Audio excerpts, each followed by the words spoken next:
तो कहानी की शुरुआत में हम एक गैंग के कई सारे मेंबर्स को देखते हैं जो कि एक सुनसान सी जगह पे आए ताकि वो अपना बचा हुआ पूरा काम कर सकें। उसी गैंग में हम उनके लीडर रॉबर्ट को देखते हैं जो कि सारे लोगों का मालिक था और वो ही अपने शातिर दिमाग की मदद से लोगों को लूटा करता था।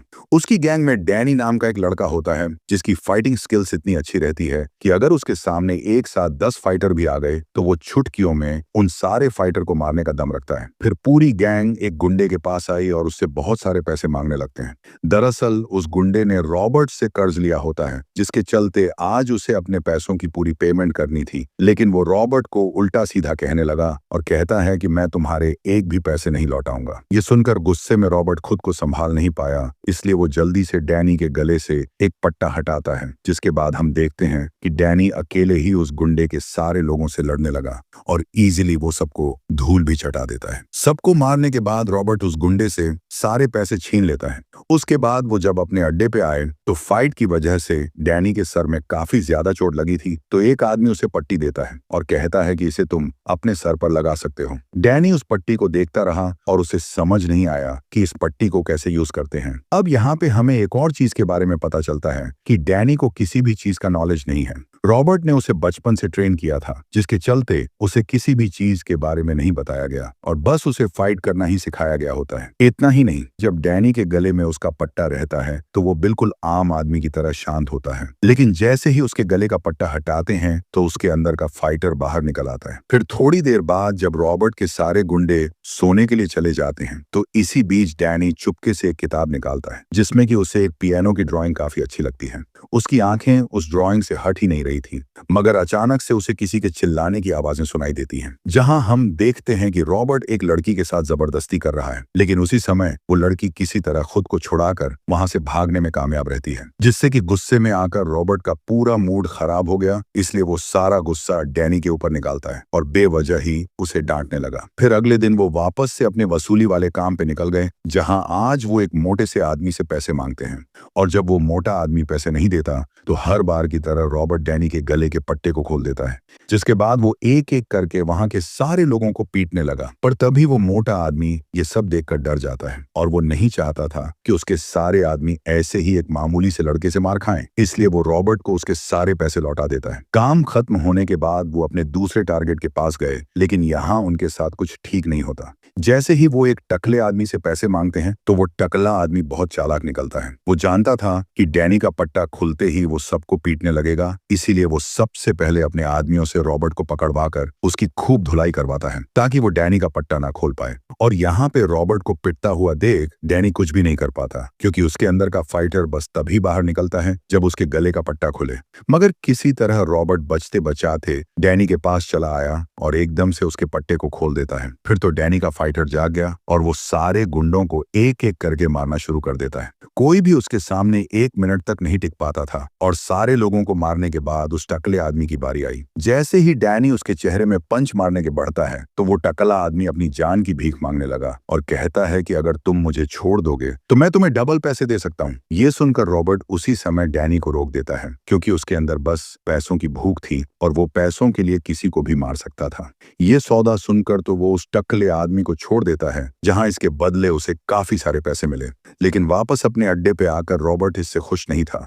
भले ही उसका काम पूरा हो चुका था, मगर उसे डैनी पे बहुत गुस्सा आया। दरअसल आज उसने काफी ज्यादा मार खा ली थी और इसका सारा जिम्मेदार वो बस डैनी को ही मानता है, क्योंकि वो बस पट्टा खुलने के बाद ही फाइट करता था और इस चीज से रॉबर्ट जरा भी खुश नहीं हुआ। इसलिए पूरे दिन वो उसे मेंटली टॉर्चर करने लगता है, जिससे कि परेशान होकर डैनी खुद को संभाल नहीं पाया और उसकी हालत काफी बुरी हो जाती है। अब रॉबर्ट नहीं चाहता था कि डैनी तभी फाइट करना शुरू करे जब उसके गले का पट्टा खुले, इसलिए अगले दिन जब वो वापस से एक आदमी के पास जाने लगे तो बीच रास्ते में ही रॉबर्ट के दिमाग में एक आइडिया आया। वो डैनी को कहता है कि तुम्हें फाइट तब करनी है जब तुम्हारे सामने ये रेड लाइट ब्लिंक करने लगे और उस रेड लाइट का बटन सिर्फ रॉबर्ट के पास होता है। ये सब प्लानिंग करके डैनी वहीं दरवाजे पे रुक गया ताकि वो रॉबर्ट की बातों का पालन कर सके और बाकी के सारे लोग पैसों की वसूली करने चले जाते हैं। मगर तभी डैनी की नजर वहां पड़े एक खराब पियानो पे गई और उसे देखकर उसके मन में अलग ही हलचल मचने लगती है। फिर तभी वहां एडम नाम का एक अंधा आदमी आया जो उस पियानो को चेक करने आया था। उसे पियानो में कुछ गड़बड़ महसूस हुई, इसलिए वो डैनी से मदद मांगता है और कहता है कि मैं देख नहीं सकता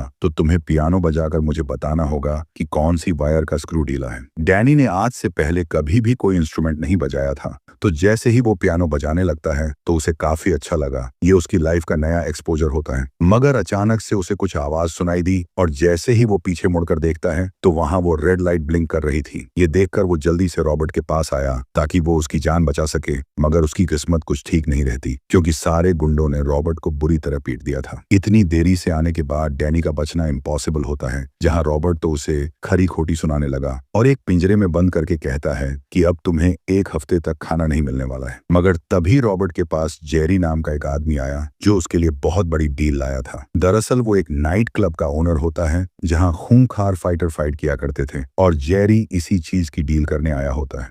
वो कहता है कि तुम्हारा फाइटर डैनी काफी अच्छी तरह से फाइट करता है, तो अगर तुम उसे मेरे नाइट क्लब में फाइट करने के लिए लाओगे तो मैं उसके बदले तुम्हें काफी सारे पैसे दे सकता हूँ। ये सुनकर रॉबर्ट को उसकी डील बहुत अच्छी लगती है क्योंकि इसमें उसका कोई भी नुकसान नहीं हो रहा था और उसे तो बस डैनी को फाइट करने के लिए मजबूर करना था। मगर इसमें भी एक शर्त रहती है, जब तक डैनी सामने वाले ओपोनेंट की जान नहीं ले लेता तब तक रॉबर्ट को एक भी पैसे नहीं मिलने वाले थे। अगले दिन वो सारे लोग उस नाइट क्लब में चले आते हैं, जहां आकर रॉबर्ट देखता है कि सामने एक बहुत ही ताकतवर फाइटर खड़ा है जिसने कि कई सारे लोगों को मौत के घाट उतार दिया था। ये देखकर रॉबर्ट जरा भी नहीं डरा और वो डैनी का पट्टा खोल देता है क्योंकि वो पहले से ही जानता था कि डैनी को हराना नामुमकिन है। इसलिए जैसे ही फाइट शुरू हुई तो उसी समय फाइट का नतीजा निकल आया। डैनी एक ही पंच में उस फाइटर को मार देता है जिससे कि वहां खड़े सारे लोग शॉक रहते हैं क्योंकि आज से पहले कभी ऐसा नहीं हुआ था। इस जीत के बाद रॉबर्ट को बहुत सारे पैसे मिलते हैं और अब उसने अपना पूरा मन बना लिया था कि वो दोबारा से डैनी को फाइट करवाने के लिए लाएगा ताकि वो और भी ज्यादा पैसे कमा सके। मगर उसकी किस्मत कुछ ठीक नहीं होती।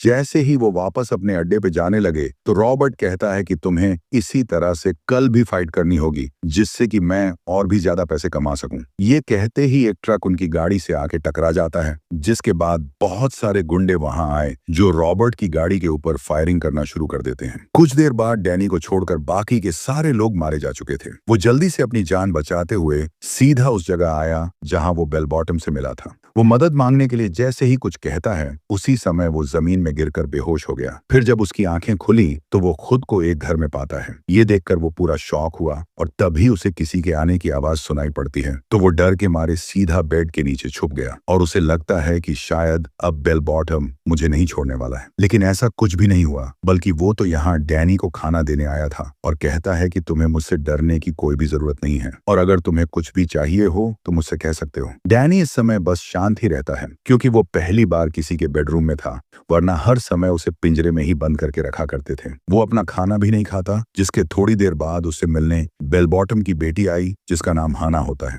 वो भी जब डैनी से बात करने की कोशिश करती है तो वापस से वो पूरा शांत रहा और कुछ भी नहीं कहता। फिर शाम के समय खुद ही वो रूम से बाहर निकलता है जहां बेल बॉटम और हाना डिनर कर रहे थे।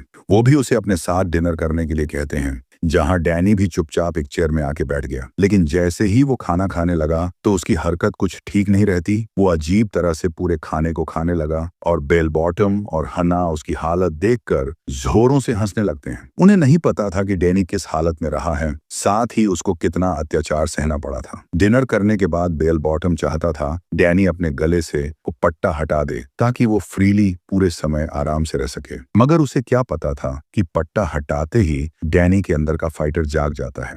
वो जैसे ही उसके पट्टे को हटाने के लिए बढ़ा तो अचानक डैनी उसे रोक देता है क्योंकि उसे लग रहा था कि अगर वो अपना पट्टा हटा देगा तो वो बेकाबू होके सबको चोट पहुंचाते रहेगा। इसीलिए वो उसी समय बेल बॉटम को अपने करीब नहीं आने देता। फिर अगले दिन डैनी उन दोनों बाप बेटी के साथ टाइम स्पेंड करने लगा, जहां वो कई सारी नई चीजें सीखता है जो उसने अपनी लाइफ में कभी भी नहीं सीखी थी। हाना उसको एक छोटे भाई की तरह ट्रीट करती है, जहां वो दोनों पूरे दिन साथ में ही घूमते रहते हैं। वही दूसरी ओर बेल बॉटम उसे जिंदगी जीने का मकसद बताता है कि कैसे लोग पैसे कमाकर खुद को जिंदा रखते हैं। अब कहीं ना कहीं डैनी को उन दोनों के साथ रहकर काफी अच्छा लग रहा था और वो हर समय बस कुछ ना कुछ नई चीज देखता ही रहता है जो उसने अपनी लाइफ में कभी भी नहीं देखी थी। उसे पूरा एक नया एक्सपीरियंस मिलने लगा और एक दिन जब वो घर में घूम रहा था तो उसे कई फोटोज दिखाई दी जिसमें कि हना की बचपन की बहुत सारी तस्वीरें थीं और यहाँ पे बेल बॉटम उसे एक दुख भरी कहानी बताता है कि हना मेरी बेटी नहीं है, बल्कि मैंने उसे अडॉप्ट किया है क्योंकि उसके पेरेंट्स इस दुनिया को छोड़कर जा चुके थे। इसकी वजह से हना की देखभाल रखने वाला कोई भी नहीं बचा था। तो मैंने उसे अपनी बेटी जैसा ट्रीट करना शुरू किया और अब वो मेरे साथ पूरी तरह से घुल मिल गई है। ये कहानी सुनकर डैनी भी काफी इमोशनल हो गया और धीरे धीरे वो बेल बॉटम से बहुत ज्यादा अटैच हो जाता है।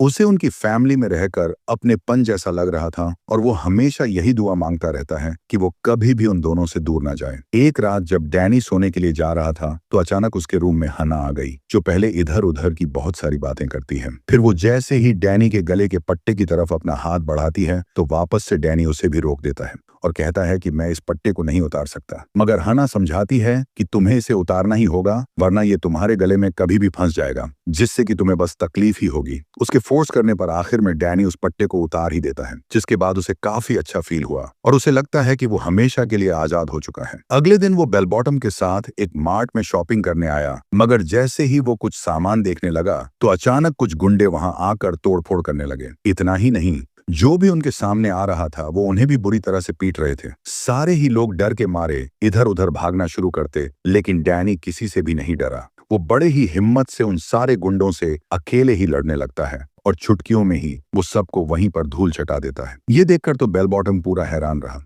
उसे विश्वास नहीं हुआ कि डैनी को फाइट करनी आती है और जब वो इस बारे में पूछता है तो डैनी उसे अपना सारा सच बताने लगा कि कैसे रॉबर्ट नाम के एक आदमी ने उसे बचपन से फाइटर बनने की ट्रेनिंग दी है, जिसके चलते आज वो इतना खतरनाक फाइटर बन गया। साथ ही वो उसे अपने साथ हुए सारे इंसिडेंट के बारे में बताता है कि कैसे रॉबर्ट उसे परेशान किया करता था और उसने आज तक कितनी तकलीफ सही है। ये सब सुनकर बेल बॉटम को उसके लिए बहुत बुरा लगा, क्योंकि डैनी ने अपना पूरा बचपन फाइटर बनने में लगा दिया था, जिससे कि उसका पूरा बचपन बर्बाद हो चुका था। फिर थोड़ी देर बाद डैनी को याद आया कि उसने अपना कुछ सामान वहीं शॉपिंग मार्ट में छोड़ दिया है, इसलिए वो उसे लेने वापस मार्ट में गया। मगर जैसे ही वो घर की ओर आने लगता है तो अचानक एक आदमी ने उसे रोका, जिसे देखकर डैनी पूरा शॉक रहता है, क्योंकि वो रॉबर्ट का खास आदमी होता है, जिससे कि वो समझ गया था कि जरूर ये मुझे लेने आया होगा। वो आदमी भी बताता है कि रॉबर्ट तुम्हें पूरे शहर में ढूंढ रहा है ताकि तुम्हारे जरिए वापस से पैसे कमा सके। डैनी दोबारा से उस काम को नहीं करना चाहता था, लेकिन उसके पास और कोई ऑप्शन नहीं बचता।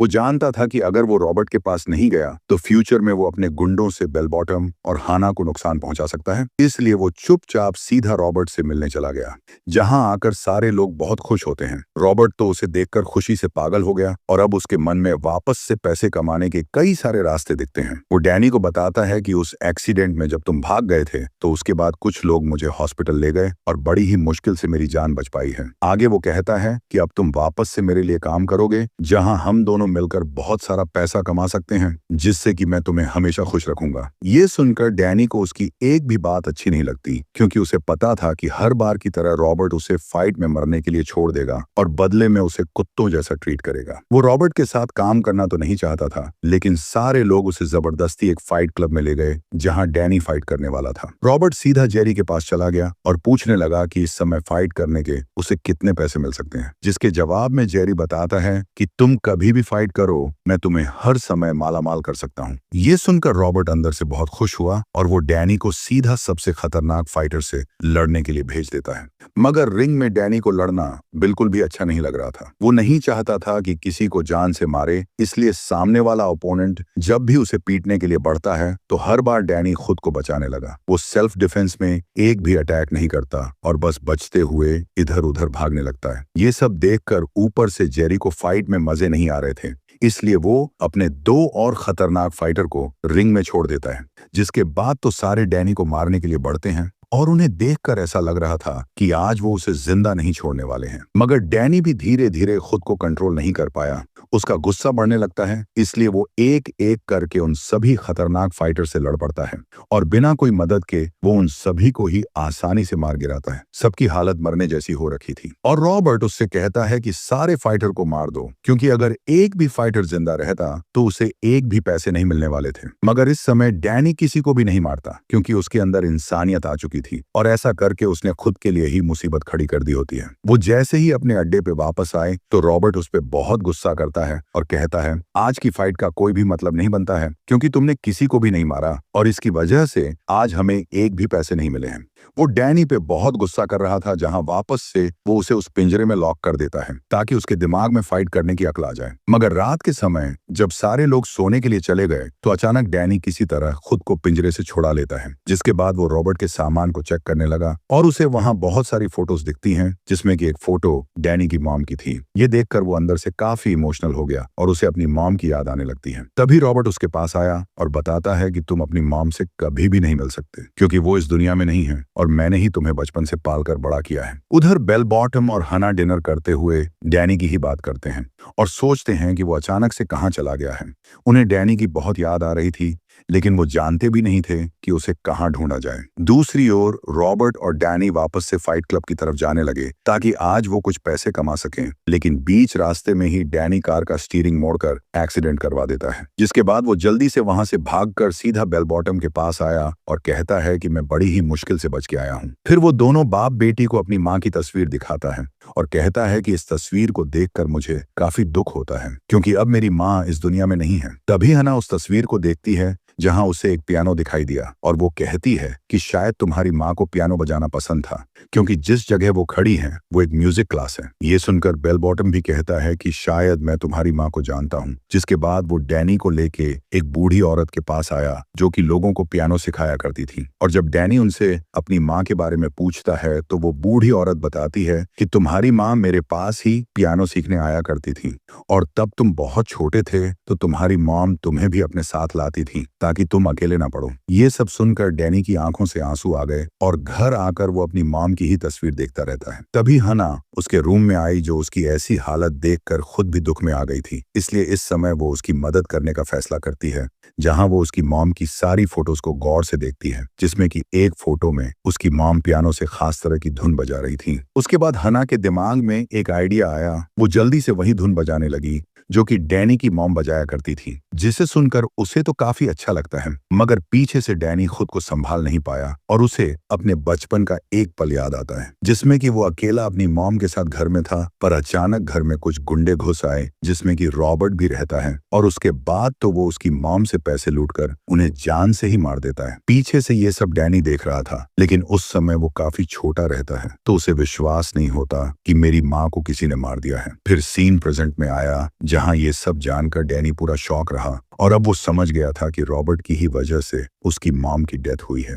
वो जल्दी से हना और बेल बॉटम को घर से जाने के लिए कहता है, क्योंकि उसे पता था कि रॉबर्ट मुझे ढूंढते हुए यहाँ जरूर आएगा, इसलिए वो पहले से ही उन दोनों को सेव करने का सोचता है। वही दूसरी ओर रॉबर्ट पूरे शहर में डैनी को ढूंढ रहा था और तभी एक शॉपिंग मार्ट में उसे डैनी के बारे में पता चलता है, जिसके बाद वो तेजी से आगे बढ़ने लगा, जहां एक घर में आकर वो अपने सारे गुंडों को घर के अंदर भेज देता है और यही घर बेल बॉटम और हना का होता है। वो इतने सारे गुंडे देखकर काफी डर गए थे, लेकिन डैनी उन्हें शांत करवाता है और खुद वो अकेले ही सारे गुंडों से लड़ पड़ता है। काफी देर तक फाइट करने के बाद डैनी ने सबको मार दिया था, मगर आखिर में उसका सामना एक बहुत ही खूंखार आदमी से हुआ, जो कि उसकी तरह बहुत अच्छा फाइटर था। दोनों के बीच फाइट शुरू हो गई और एक समय ऐसा आया कि डैनी बस मरने ही वाला होता है, मगर किसी तरह वो रिकवर करके आसानी से उस आदमी को ही हरा देता है। फिर लास्ट में जब रॉबर्ट देखता है कि उसके सारे गुंडे मारे जा चुके हैं, तो वो अपनी गन लेकर सीधा बिल्डिंग के अंदर घुस आया, जहां वो डैनी की तरफ लगातार फायरिंग करने लगा, लेकिन इसका कोई भी फायदा नहीं हुआ। डैनी सारी गोलियों से बचकर एक दूसरी बिल्डिंग में छुप जाता है,